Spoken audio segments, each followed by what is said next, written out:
Nous allons maintenant nous intéresser à la fabrication de matières vivantes chez les plantes. Contrairement aux animaux, les plantes ne recyclent pas la matière vivante, elles la fabriquent. En effet, seules les plantes sont capables d'utiliser la matière minérale pour produire de la matière vivante telle que des sucres ou des protéines. Cet arbre n'a l'air de rien, mais c'est une vraie usine à fabriquer des sucres. Tout se passe ici, dans cette petite unité qu'est la feuille.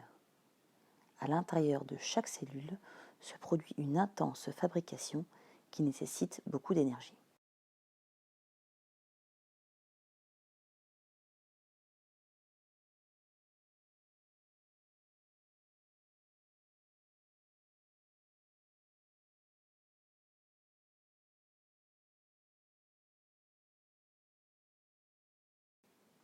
L'expérience présentée ici permet de comprendre quel sucre est fabriqué au niveau de la feuille. Une plante nommée Pelargonium est cultivée pendant 7 jours dans les conditions précisées.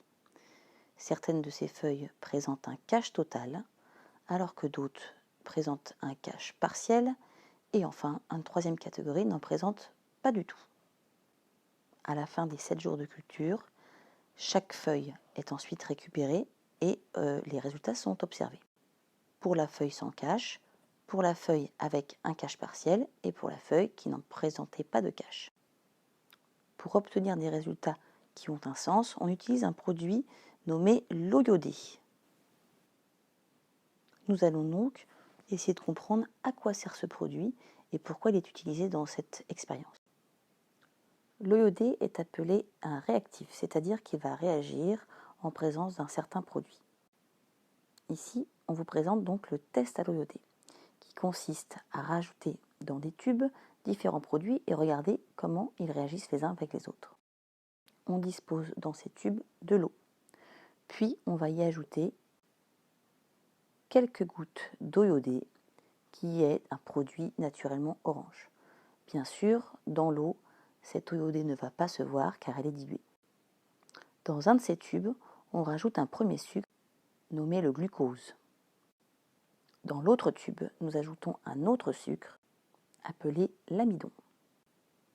Après avoir mélangé les tubes, nous constatons que le tube qui contient de l'amidon se colore en bleu, alors que celui qui contient du glucose reste tel quel, inchangé. Grâce à ce test à l'eau iodée, nous comprenons donc que l'eau iodée permet de montrer la présence de l'amidon, qui est un sucre complexe. En effet, cet amidon est invisible, incolore. La seule façon de voir qu'il est présent quelque part, c'est d'ajouter ce réactif nommé l'eau iodée et de constater la présence de couleur bleue. Si le produit auquel a été mélangé l'eau iodée devient bleu, cela signifie qu'il y a de l'amidon à l'intérieur. Si ce n'est pas le cas, cela donc signifie qu'il n'y en a pas. Maintenant, nous sommes donc en mesure de comprendre les résultats obtenus sur cette expérience.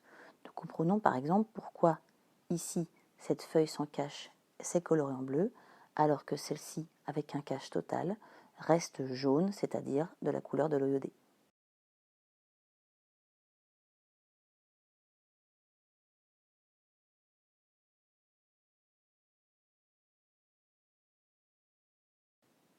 Votre travail va maintenant consister à décrire les résultats de cette expérience et ensuite à les interpréter afin de déterminer et de donner votre conclusion.